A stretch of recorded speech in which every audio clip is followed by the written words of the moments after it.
Bienvenidos a Mercado a Prueba. Abres el navegador y ves los titulares. La plata en máximos históricos, rally imparable. Y sientes esa urgencia, ¿no? Ese cosquilleo, el miedo a quedarte fuera mientras otros parece que están ganando. Es una sensación muy potente, casi un instinto. Y esa urgencia, precisamente, nos lleva a la pregunta clave de hoy. Con la plata superando niveles que no veíamos en años, a ver, ¿estamos presenciando un cambio de paradigma? ¿Un nuevo suelo para el precio, impulsado por un déficit físico que es real y una demanda industrial que parece insaciable? ¿O es todo lo contrario? Es una subida dominada por la euforia, por el flujo de dinero especulativo y el FOMO, ese famoso miedo a quedarse fuera, que podría corregir con la misma violencia con la que ha subido. Pues en los próximos minutos vamos a desgranar las dos caras de esta moneda. La idea es que al final tengas las herramientas para diferenciar los fundamentos sólidos de lo que es simplemente ruido de mercado, que sepas qué señales observar y, sobre todo, qué errores evitar, si este tema te interesa. Vale, para empezar hay que entender algo que es fundamental. La plata no es oro. Es un metal con una doble personalidad, un metal dual. Por un lado, sí, funciona como activo refugio, como un depósito de valor en tiempos de incertidumbre, un poco como su hermano mayor, el oro. Pero esa es solo la mitad de la historia. Y quizá la menos importante ahora mismo. La otra mitad, la que es crucial, es que más del 50% de su demanda total es industrial. Es un componente indispensable para la transición energética. Piensa en paneles solares, en vehículos eléctricos y para prácticamente toda la electrónica moderna. Exacto. Y esa doble naturaleza la hace increíblemente volátil. Piénsalo de esta forma. Es como un jugador que está en el equipo de defensa, como activo refugio, y en el de ataque, como componente industrial al mismo tiempo. Juega dos partidos a la vez, y eso puede generar movimientos muy bruscos. Claro, y esa volatilidad se amplifica por cómo se negocia. No solo se compra y vende el metal físico, en el mercado que llaman spot, sino que la gran mayoría del volumen se mueve en el mercado de futuros. A ver, para que nos entendamos, el mercado físico es como ir a la panadería, comprar una barra de pan y llevártela. El de futuros es como firmar un contrato para comprar esa barra de pan dentro de 3 meses, a un precio que fijas hoy, básicamente apostando si subirá o bajará.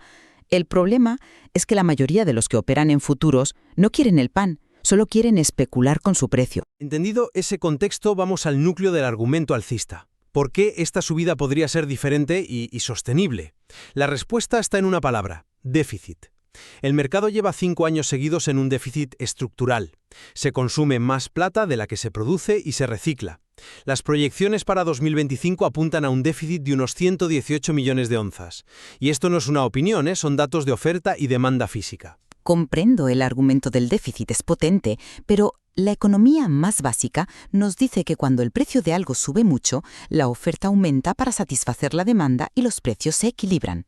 ¿Por qué no pasaría eso aquí? Porque la oferta de plata es extraordinariamente inelástica. No puede responder rápidamente a las señales de precio. Y esto es por dos razones principales. Primero, cerca del 70% de la plata que se extrae es un subproducto de la minería de otros metales: cobre, plomo y zinc. Las mineras no deciden extraer más plata porque suba de precio, deciden extraer más cobre si el cobre sube, y la plata sale, digamos, de rebote. O sea que la producción de la mayor parte de la plata no depende de su propio precio, sino del de otros metales industriales. Es un punto muy interesante, sí. Y el segundo motivo es el tiempo. Abrir una nueva mina de plata primaria es un proceso titánico. Lleva, de media, entre 7 y 10 años, entre permisos, estudios, construcción. A ver, es simple. Aunque pagues el triple por los aguacates, el árbol no te va a dar el triple de fruta mañana. La producción minera tiene sus propios ciclos y son extremadamente lentos. De acuerdo. La oferta minera es lenta, lo acepto. Pero esa es solo una parte de la ecuación de la oferta. ¿Qué pasa con el reciclaje? A precios tan altos, ¿no deberíamos ver una avalancha de chatarra de plata, joyería vieja, electrónica, cuberterías, inundando el mercado y aliviándose déficit mucho más rápido de lo que lo haría una mina nueva? Es una objeción válida, y es cierto, el reciclaje aumenta con el precio. Pero los datos muestran que ni de lejos es suficiente para cubrir esa brecha. El crecimiento de la demanda industrial, sobre todo la que está ligada a la economía verde, es abrumador. Cada panel solar, cada coche eléctrico, cada centro de datos para inteligencia artificial, todos necesitan más plata. Y esta no es una demanda especulativa que desaparezca mañana, es una demanda estructural anclada en una transición tecnológica global. Entiendo perfectamente la narrativa de los fundamentos. El déficit es real, la demanda industrial es fuerte y la oferta es rígida. Es, bueno, una tesis muy atractiva. Sin embargo, un buen argumento fundamental no te protege de una corrección brutal cuando la especulación se desborda. Y ahora mismo hay señales de alarma que parpadean en rojo intenso. ¿Qué señales ves tú que puedan pesar más que un déficit físico que dura ya un lustro? Pues la principal la encontramos en el posicionamiento del mercado de futuros, concretamente en el informe Commitment of Traders de Estados Unidos. Este informe nos dice quién está comprando y quién está vendiendo. Y la foto es preocupante. Los comerciales, que son los productores y los grandes consumidores industriales, el llamado dinero inteligente, acumulan una de las mayores posiciones netas de venta de los últimos años. Ya, pero eso se puede interpretar de otra forma. Podrían estar simplemente cubriendo su producción futura, vendiendo a precios altos lo que esperan extraer, lo cual es una práctica empresarial estándar y prudente. No significa necesariamente que crean que el precio va a colapsar. Podría ser, si no fuera por la magnitud y por quién está al otro lado de la operación. En el lado contrario, los no reportables, o sea, los pequeños especuladores, el dinero emocional, ha aumentado masivamente sus apuestas de compra, contagiados por la euforia de los titulares. Piénsalo así. Es como si los dueños de las minas y las grandes fábricas estuvieran vendiendo masivamente a futuro, mientras los inversores particulares, muy entusiasmados, compran todo lo que pueden esperando que suba más. Históricamente, esta divergencia tan extrema suele preceder a correcciones importantes. Pasó antes de la caída de 2011. Sí, pero ese argumento se centra demasiado en el mercado de papel e ignora la realidad física que lo sustenta. Si el déficit físico sigue drenando los inventarios reales de metal, llegará un punto en que el mercado de papel no tendrá más remedio que claudicar ante la realidad del metal. La presión física puede acabar ganando la batalla. Puede, sí. Pero antes de que eso ocurra, el mercado puede sufrir una caída en picado. No podemos ignorar la naturaleza de la plata. Es famosa por sus caídas verticales, sus drawdowns. Se mueve, de media, 1,7 veces más rápido que el oro. Las subidas parabólicas como la que estamos viendo a menudo terminan en lágrimas, como pasó en el 80 y en 2011. Y además, toda la tesis alcista depende de que el entorno macroeconómico siga siendo favorable. ¿A qué te refieres exactamente? Me refiero a que el argumento del déficit industrial es robusto, pero es frágil. ¿Qué pasaría si entramos en una recesión global? Esa demanda industrial tan cacareada se frenaría en seco. Y si el dólar se fortalece o los bancos centrales tienen que subir los tipos de interés reales de forma inesperada, eso es veneno para los metales preciosos. La historia nos enseña que estos rallies tan verticales son vulnerables a cambios de guión. Un castillo de naipes muy bonito, sí, pero un castillo de naipes al fin y al cabo. De acuerdo. El panorama es complejo. Tenemos un choque de trenes, fundamentales físicos muy sólidos, contra un posicionamiento especulativo que es extremo y riesgos macroeconómicos. Entonces, la pregunta clave es, ¿cómo podemos monitorizar en los próximos 90 días qué fuerza está ganando la partida? Yo creo que la clave está en vigilar las señales físicas. ¿Por ejemplo? Pues por ejemplo, los inventarios en las bóvedas de los mercados de futuros, como el COMEX de Nueva York y en los almacenes de la LBMA en Londres. Si vemos que esos inventarios siguen cayendo de forma constante, es la prueba irrefutable de que la demanda física es real y está retirando metal del mercado. Otra señal es observar los flujos de capital hacia los vehículos de inversión que replican el precio. En el primer semestre de 2025 entraron 95 millones de onzas. Eso es interés inversor a largo plazo, no solo especuladores de un día. Veo tu punto, pero esos flujos de inversión pueden revertirse tan rápido como entraron. Por eso, desde mi perspectiva, es más útil vigilar las señales financieras que suelen adelantarse. Principalmente el comportamiento del dólar estadounidense y las expectativas de tipos de interés. Si la Reserva Federal o el BCE se muestran más duros de lo que el mercado espera, ese puede ser el detonante de una corrección muy severa. El dinero que entró buscando rentabilidad fácil saldrá a la misma velocidad si esa expectativa cambia. En lo que sí creo que estamos de acuerdo es en la importancia de filtrar el ruido. Absolutamente. Hay que vacunarse contra el hype. Frases como «se va a $100 seguro» o «es el nuevo cohete espacial» son ruido, no son análisis.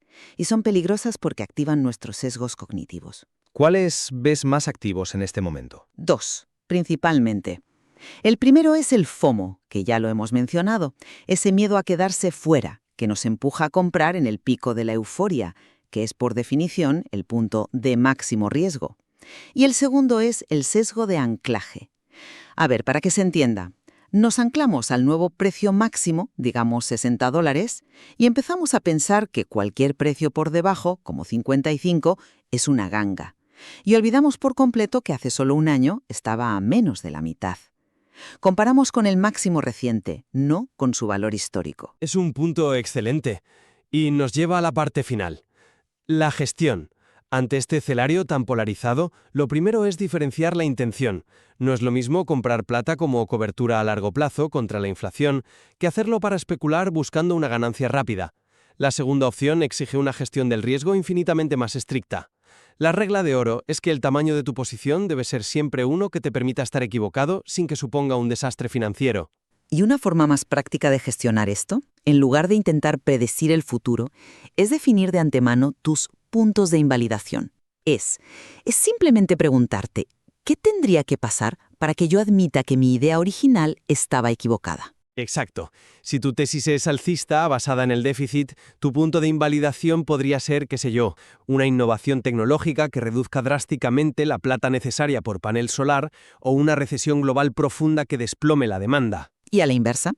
Si tu tesis es más cautelosa, como la mía, y temes un techo especulativo, un punto de invalidación claro sería ver que los comerciales en el informe COT empiezan a cerrar masivamente sus posiciones de venta. Eso indicaría que hasta el dinero inteligente cree que la presión física va a seguir empujando los precios al alza. Se trata de reaccionar a la evidencia, no de casarse con una predicción. El mensaje final, entonces, no es sobre acertar el precio máximo, es sobre sobrevivir a la volatilidad. No necesitas adivinar el máximo, necesitas no destruirte por llegar tarde. Totalmente de acuerdo. Y para ayudar en esa reflexión, antes de tomar cualquier decisión, creemos que es útil hacerse estas 5 preguntas. La primera, ¿entiendo la diferencia entre la demanda industrial, que es estructural, y la demanda de inversión, que puede ser muy emocional y volátil? Segunda, ¿mi horizonte temporal es de corto plazo, o sea, estoy especulando, o es de largo plazo y busco una cobertura? Tercera, y esta es muy importante, ¿qué porcentaje de mi cartera estoy dispuesto a arriesgar en un activo que se mueve con esta violencia? Cuarta, ¿qué evento o qué nivel de precio me haría admitir que mi idea inicial era incorrecta? Es decir, ¿cuál es mi punto de invalidación personal? Y la quinta, que es una prueba de honestidad pura y dura, ¿estoy tomando esta decisión por un análisis propio o por el miedo que me generan los titulares a quedarme fuera de la fiesta? Como siempre, recordamos que este contenido es puramente educativo y no constituye asesoría financiera. Cada persona debe consultar con un profesional cualificado y realizar su propia investigación. La plata presenta uno de los escenarios más fascinantes y complejos del mercado actual. Un choque brutal entre una realidad física tangible, el déficit, y una psicología financiera que a menudo es irracional, la euforia. Te invitamos a reflexionar sobre estos puntos, a dejarnos tus comentarios y acompañarnos en el próximo análisis de Mercado a Prueba.